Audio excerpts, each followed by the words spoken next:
In just a moment, X minus one. But first, how does one man get himself into so many impossible situations? This is a question you'll probably ask yourself tomorrow night when you follow another hilarious adventure of Throckmorton P. Gildersleeve. Yes, Gildy's eye for the ladies and his impulsive temperament managed to entangle him in a web of riotous circumstances. Join the romantic water commissioner, his neighbors, Judge Hooker, Mr. Peavy, and all the loyal Gildersleeve household as they romp through another episode of The Great Gildersleeve tomorrow night. And now stay tuned for X minus one on NBC.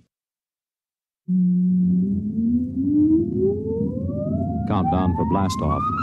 X minus 5, 4, 3, 2, X minus 1, fire.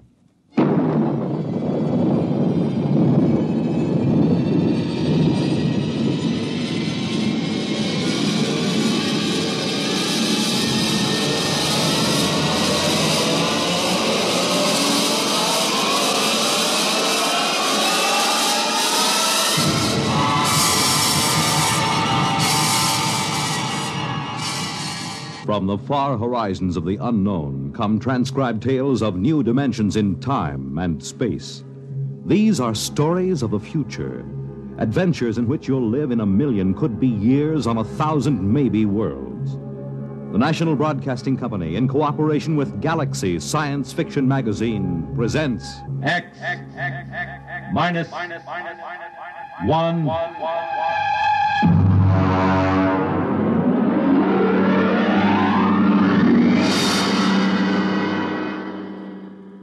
Tonight's story, The Cave of Night, by James E. Gunn.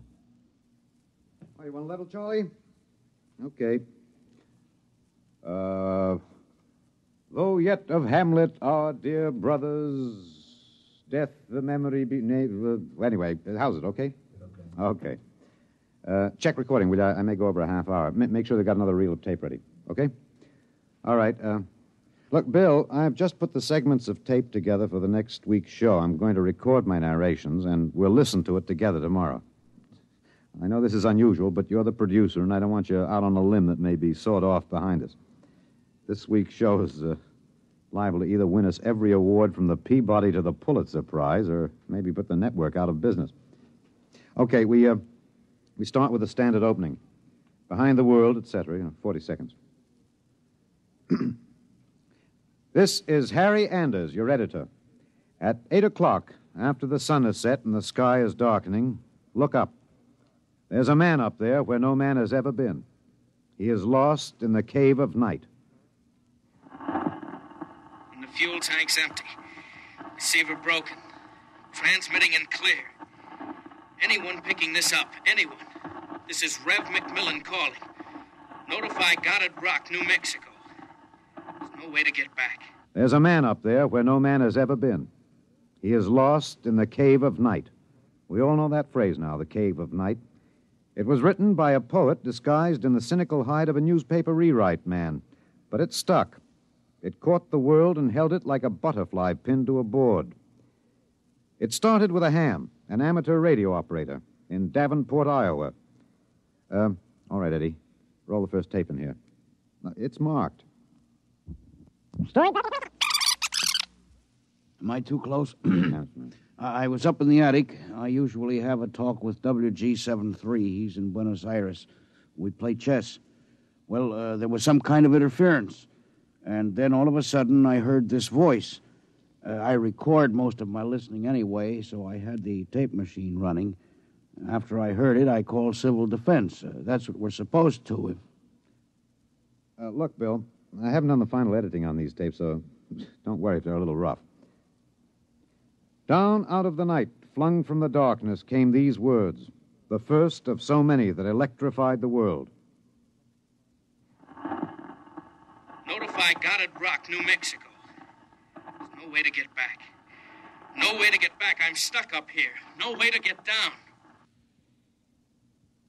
What does it take to catch the pity of the world? A man wedged underground in Kentucky. A little girl in the bottom of a well. Somebody alive, waiting for rescue, with the days of his life numbered. Somebody, somewhere, waiting. for us to get him out. The story broke in this morning's papers. Orbiting 1,000 miles above our heads was a man, an officer of the United States Air Force in a fuelless spaceship. We're recording at the desk of Mike Bayless, senior night editor of the Continental Press National Wire. Hey, you always get a reaction like this. I remember the Floyd Collins story in the 20s. Fellow trapped in that cave in Kentucky, remember? Oh, sure. And the whole country hanging on to see if he could get out. Then there was that little girl stuck in the well. Kathy Fisker's? Yeah. We pulled all those stories out and put them on the wire for background. But this hit bigger. We got the first lead from an Air Force handout in New Mexico. They just said an experimental rocket failed to return to base. But by that time, the cat was out of the bag. Ham operators picked up those messages from Boston to Fairbanks, Alaska. Mr. Bayless, you first used the phrase the cave of night, didn't you? Yeah, I guess so. I mean, you got to get a little purple on a thing like this. People eat it up. You can't spread it on too thick. Anyway, I was lost in a cave once when I was a kid in upstate New York. I waited around for a couple of hours in the dark until they came for me. It kind of reminded me of that. It reminded the world of terrors at night, of struggling awake through nightmares. The fears of loneliness, darkness, falling, suffocation, thirst. It reminded me of Rev McMillan. Perhaps I have an advantage over all the other reporters for newspapers and radio and television because I knew Rev McMillan. I knew him in college and in the Air Force. I knew that he was testing rocket-powered craft at Goddard, but I didn't know they were so close to space. No one knew, till those messages of desperation crackled down through the atmosphere. I remembered Rev when I saw those headlines that morning. Straight black hair, Clark Gable ears, a reckless grin. He ate well, reveled in expert jazz and Mozart opera, and he talked incessantly. His southern speech was no drawl. There was too much to say. And now he was alone, and soon all that might be extinguished. The men from the radio newsrooms rushed to Goddard Rocket Base armed with miniature tape recorders. Gentlemen, I'm Colonel Arthur J. Hannigan, Information Officer for Goddard Rocket Base. And I'm authorized to issue the following statement.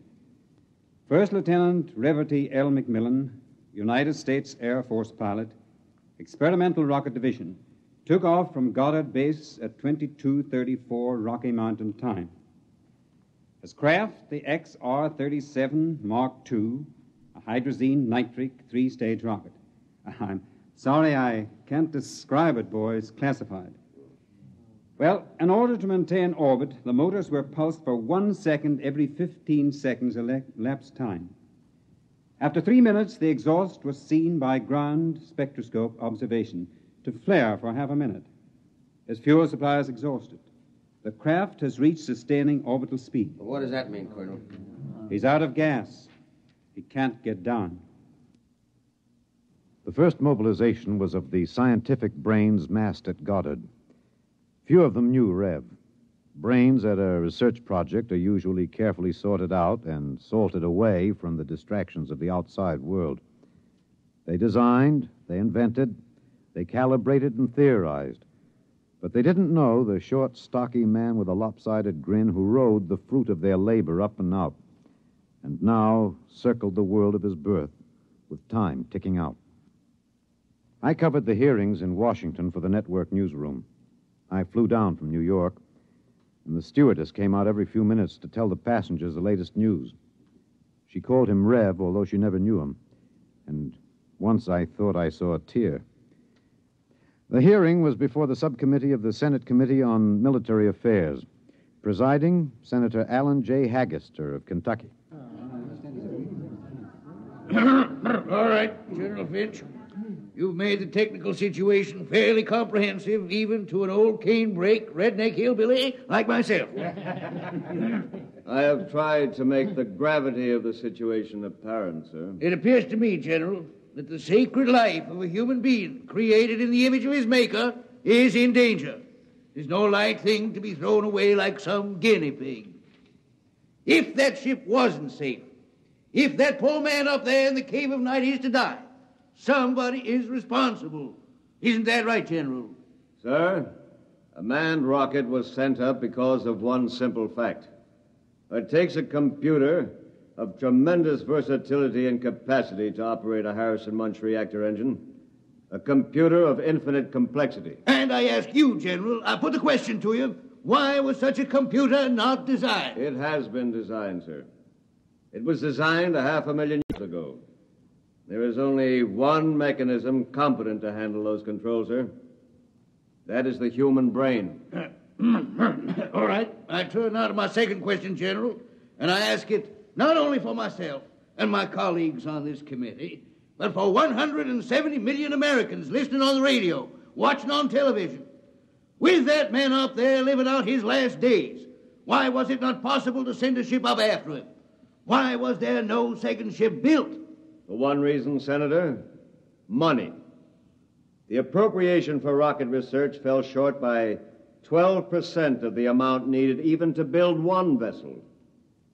Oh, frankly, gentlemen, the deficiency was made up by cutting corners and diverting funds from other projects. That is not the point, General. There's a man up there who's going to die. With the limited funds you gave us, we've done what we set out to do. We've demonstrated that space flight is possible, that a space platform is feasible. If there is any inefficiency, if there is any blame for what has happened, it lies at the door of those who lack the confidence and the courage and ability of their countrymen to fight free of Earth to their greatest glory. Senator, how did you vote on that?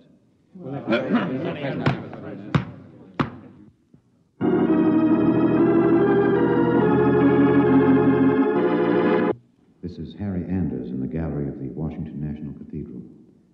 This is a special prayer service called by the Dean of the Cathedral for the safety of Lieutenant McMillan and for the success of the recently announced rescue plan. The church is filled.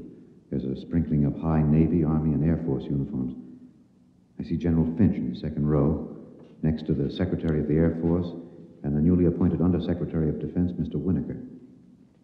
Prominently displayed in the center aisle, below the ornate railing separating the pews from the altar, is the small model of McMillan's ship. One by one now, the congregation is filing past, dropping checks, bills. I saw one child drop in 12 pennies, one by one. All contributions are to be used to defray the cost of the rescue effort. The congregation is now kneeling to pray. A moment of silent prayer will follow for the safety and rescue of Lieutenant McMillan. $1 billion was raised in 1 week from voluntary contributions. Another $1.5 billion was appropriated unanimously by Congress. The race began. Would the rescue party reach the ship in time? Of course, we didn't know then. And daily we listened to the voice of the man we hoped to buy back from death.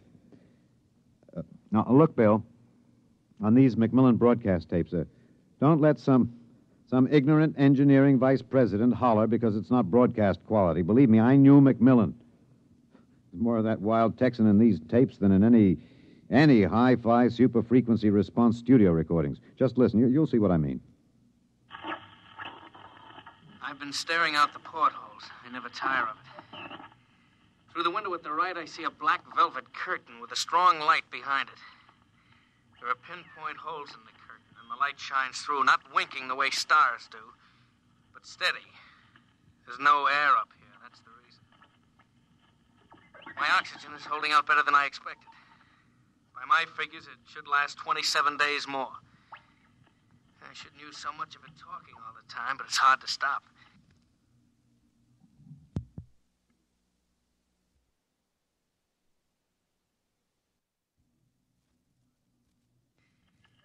Talking, I feel as if I was still in touch with the Earth. Still one of you. Even though I am way up here. Too bad the receiver is broken, but if it had to be one or the other, I'm glad it was the transmitter that came through all right. There's only one of me. There are billions of you to talk to. You can't see me now. You'll have to wait hours for the dawn. I'll have mine in a few minutes. That's the way he talked. And as we listened to the lonely voice from the night, the engineers, the scientists, the construction men worked round the clock. General Finch presented the problem in the pool interview. I asked the questions for the combined networks that afternoon. Most of you heard the complete broadcast live as he briefed the world with the clipped, laconic delivery of a soldier. There are two basic problems. We've recovered the first and second stages of the rocket. We've only to construct the third stage. The second problem is more difficult. The pilot. Lieutenant McMillan was the only man physically and psychologically qualified. We discovered that in our first program. His training and orientation took 18 months. We have now to duplicate this in 27 days. You think it's possible, General? I don't know. That's all, Mr. Anders. Stevenson, get me some coffee, will you? Black and some kind of sandwich, no butter, no mayonnaise. And then the voice from the cave asked a question and expected no answer. Do you hear me down there? Sometimes I wonder. I wish there was some way I could be sure you were hearing me. Just that one thing might keep me from going crazy. I was there the night we answered that question. I was there in a helicopter over Kansas City. This is Harry Anders speaking to you from a helicopter over Kansas City. There are 15 seconds till midnight. The plan was developed by General Finch. At precisely midnight, every light in the city will be out and then flashed on in 2-second intervals. This will be the exact moment that McMillan's ship is calculated to pass overhead. It's almost time now. 5, 4, 3, 2, 1. There they go.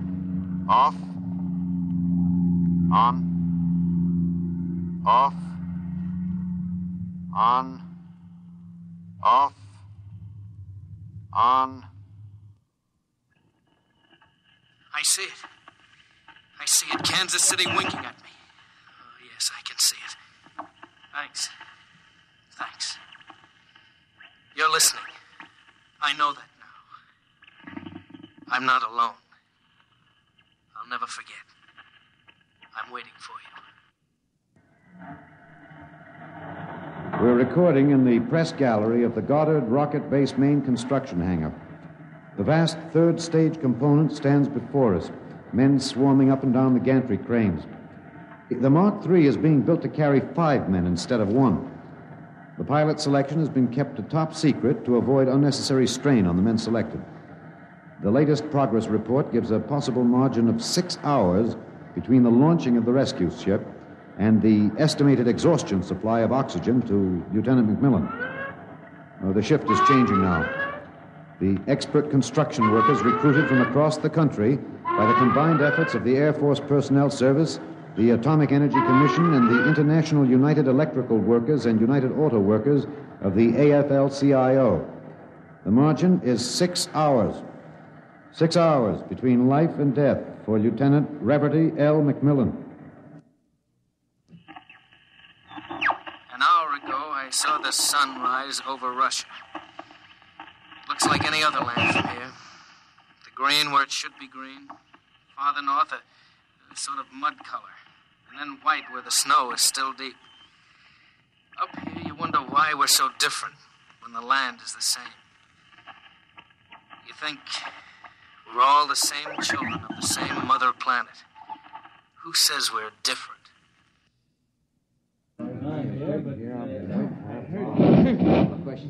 Can you hear me in the back? Here's a little close.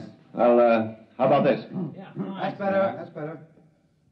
All right, gentlemen, I have exactly 5 minutes for the press conference. Therefore, I'm not going to answer any questions. Progress report is as follows.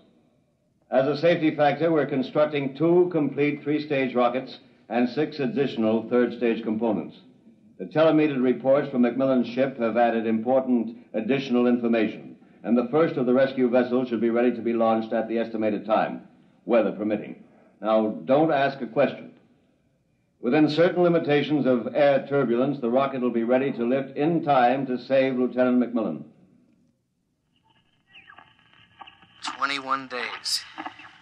The air's bad tonight. Can't seem to get a full breath. It seems to stick in the lungs. It doesn't matter, though. But I wish you could see what I've seen. The vast, spreading universe around Earth like a bride in a soft veil. You'd know then that we belong out here. Come out, mankind. Come out and see what I have seen.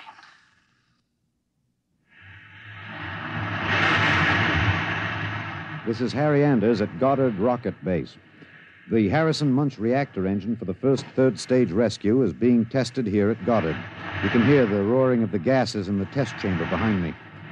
The work has been stepped up as a new calculation based on the increased temperature reading from Macmillan's ship indicates that the exhaustion time will be some 6 hours earlier than originally estimated. The margin of rescue will be in minutes. Air very bad. Better hurry. Can't last much longer. It's silly, of course you'll hurry. But I don't want anyone feeling sorry for me. I've seen the stars clearly. But more than this, I've seen the Earth. There where I have lived and loved. I have known it better than any man. And loved it better. And known its children better. Goodbye. I have a better tomb than the greatest conqueror Earth ever bore. Do not disturb.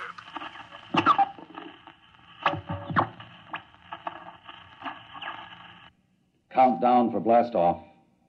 5, 4, 3, 2, 1.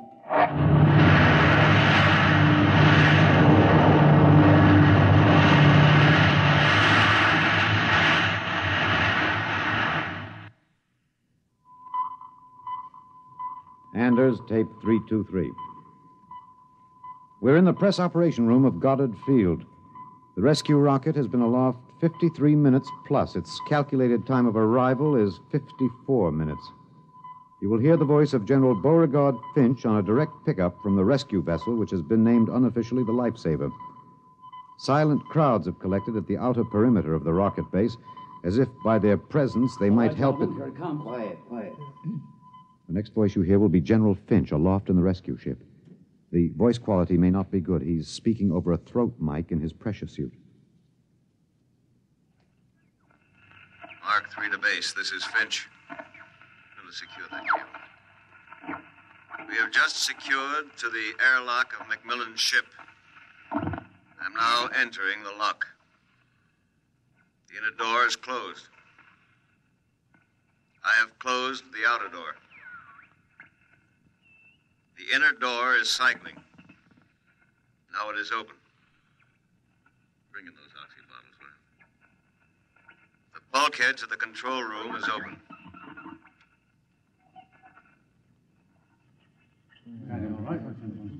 Is he all right? Come on, what's happening? Lieutenant Macmillan is dead.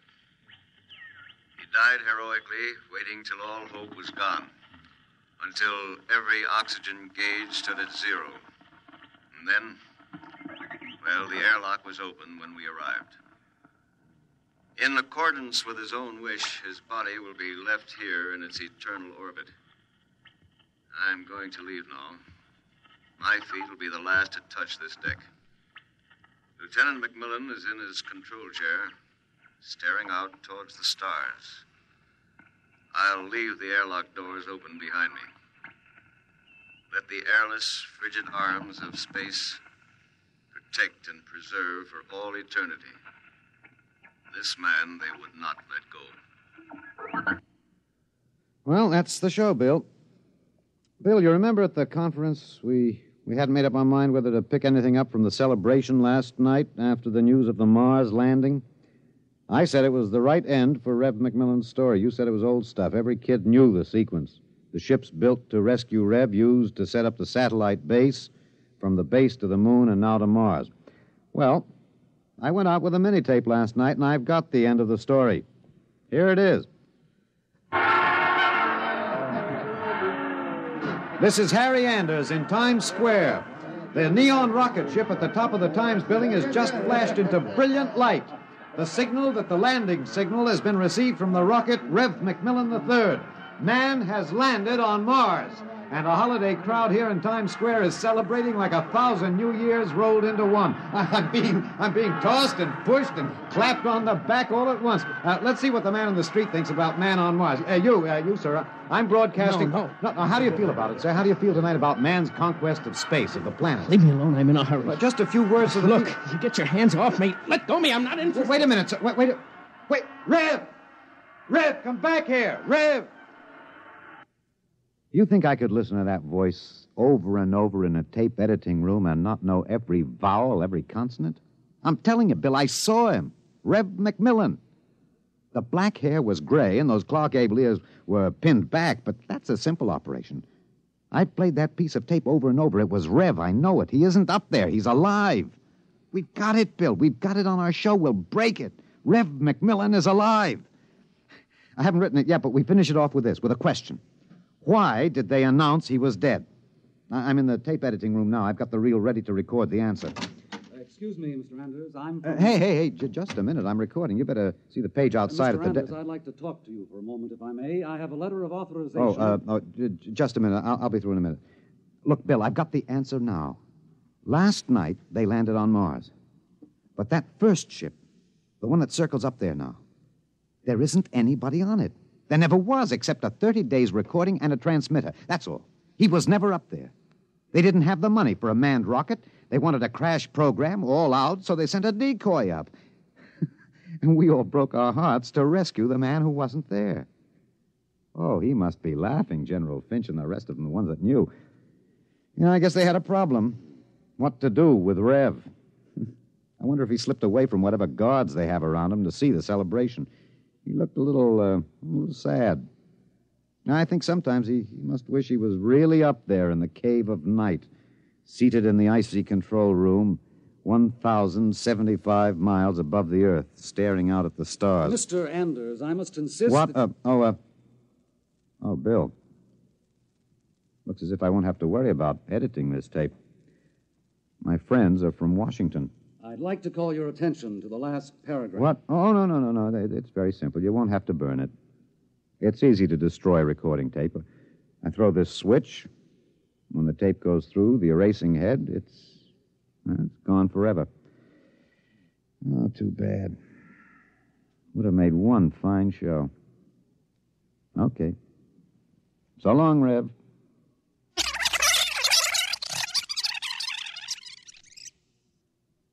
You have just heard X-1, presented by the National Broadcasting Company in cooperation with Galaxy Science Fiction Magazine, which this month features an exciting serial, Slave Ship, by Frederick Pohl.